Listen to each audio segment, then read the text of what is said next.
Hai para penduduk Sukabumi, salam kenal, aku Eka. Aku mau menceritakan kejadian horor yang aku alami ketika aku ngekos saat masih kuliah dulu. Kos ini merupakan kos terakhir yang aku tempati sebelum akhirnya aku lulus. Nah, sebelumnya aku jelasin dulu letak bangunan kosnya. Kos ini terletak di ujung gang sempit yang hanya bisa dilalui motor. Dengan sekeliling kos masih hutan yang lumayan rimbun. Aku memilih kos ini karena dekat kampus dan kosnya juga bagus. Hanya saja masih sepi karena baru selesai dibangun. Jumlah kamarnya lumayan banyak, sekitar 25 kamar. Dengan dibagi per lorongnya menjadi 10 kamar dan posisi kamarnya saling berhadapan. Di ujung lorong itu ada ruangan kecil yang digunakan sebagai tempat jemuran dan juga tempat penampungan air hujan. Aku memilih kamar nomor 1 paling depan dan berhadapan dengan kamar penjaga kos. Namun sayangnya penjaga kos itu gak berapa lama setelah aku pindah ke situ, dia berhenti kerja. Jadi kamarnya kosong. Beberapa hari aku di situ, akhirnya aku berkenalan dengan salah satu penghuni kamar ujung. Setelah ngobrol tentang kampus dan lain-lain, dia bertanya, kakak mau sih di kamar depan? Dan aku jawab, nggak apa-apa sih, enak aja, kamarnya ada jendela jadi nggak pengap. Emang kenapa? Dia menjawabku dengan ekspresi yang agak sedikit mencurigakan. Katanya, nggak apa-apa sih kak, cuma nanya aja. Aku nggak mau ambil pusing sih dengan pertanyaan dia, jadi aku abaikan aja.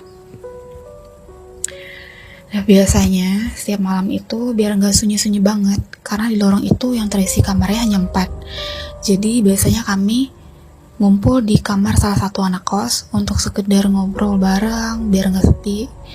Nah, pada saat itu tiba-tiba salah satu anak kos cerita bahwa dia beberapa kali ini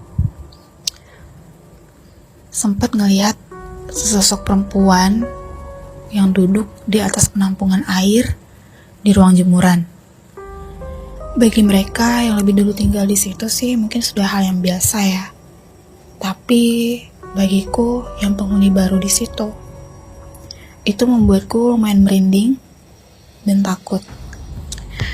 Beberapa minggu setelahnya, kejadian aneh mulai aku rasakan hampir setiap malam. Aku anaknya susah tidur. Biasanya baru bisa tidur itu di atas jam 12 dan harus dalam keadaan gelap. Malam itu seperti biasa aku masih asik main HP. Itu sampai jam 1. Keadaan kos sudah sepi banget. Cuman kedengaran suara jangkrik aja di luar. Waktu itu gak ada perasaan aneh, gak ada perasaan macam-macam. Biasa aja.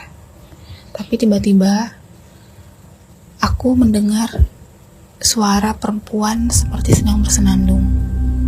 Suaranya itu jauh banget, jauh, tapi jelas gitu kedengaran.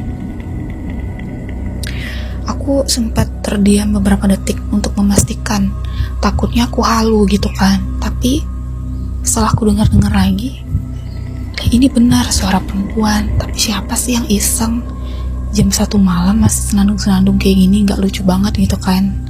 Nah, akhirnya aku mencoba mengabaikan itu dan aku paksa aku buat tidur. Kejadian itu aku alami hampir setiap malam. Tapi aku gak pernah mau ceritakan ke anak kos yang lain karena aku gak mau mereka takut. Suatu malam, suara itu kembali terdengar. Kali ini bukan senandung, tapi seperti suara orang yang sedang nyinden, lengkap dengan iringan musiknya. Aku makin bingung saat itu. Suaranya juga terdengar jauh, tapi jelas.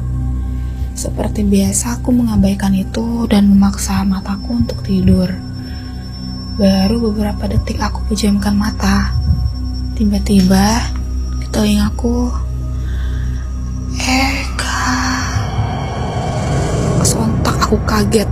Aku langsung bangun dan ngidupin lampu. Aku terduduk di kasurku dengan badan gemeteran. Tubuh aku kayak gak ada tulang, lemes banget. Aku gak pernah setakut itu. Tanpa sadar, aku menangis. Aku benar-benar takut. Suara perempuan itu begitu jelas terdengar seakan mulutnya tepat di samping telingaku. Aku langsung meraih HP-ku dan ku telepon temanku di kamar ujung. Aku telepon berkali-kali, akhirnya dia jawab, dan aku langsung minta dia buka kamarnya dan menunggu aku di depan. Dia yang mendengarku panik langsung buka kamar dan aku bergegas keluar dari kamarku saat itu. Setelah kejadian itu, aku gak berani tidur di kamarku sendiri hampir seminggu lamanya. Sampai akhirnya aku memberanikan diriku untuk kembali tidur di kamarku sendiri. Karena gak enak juga kan, numpang terus di kamar teman. Ya sampai suatu malam, aku menyalakan laptopku dan memutar salah satu lagu rohani. Tujuanku supaya aku lebih tenang dan juga bermaksud untuk siapapun lah makhluk yang ada di situ, jangan ganggu aku gitu loh. Baru setengah lagu yang diputar, tiba-tiba laptopku mati. Padahal baterainya full dan laptopku gak pernah mati mendadak seperti itu. Aku bingung dan kunyalakan lagi laptopku dan kuputar lagi lagu rohani itu. Gak beberapa lama, tiba-tiba tas yang sudah lama aku simpan di atas lemari tiba-tiba terjatuh dan hampir mengenaiku. Aku kaget dan aku langsung berpikiran, oke, sepertinya memang ada yang gak beres di kamar ini. Tapi setelah kejadian itu, puji Tuhan aku gak pernah lagi ngalamin hal-hal aneh. Dan memang gak berapa lama akhirnya kami lulus dan aku keluar dari kos itu. Itulah sedikit pengalaman horor yang aku alami ketika masih ngekos dulu. Kenapa ya kalau ngekos itu pasti selalu aja ada hal-hal aneh yang terjadi. Gak semua kos sih, tapi kebanyakan pasti selalu ada. Oke, sekian dulu ceritaku kali ini. Terima kasih buat teman-teman yang udah mau dengerin. Mohon maaf apabila ada kata-kata yang salah. Dan sampai ketemu di cerita berikutnya. Terima kasih.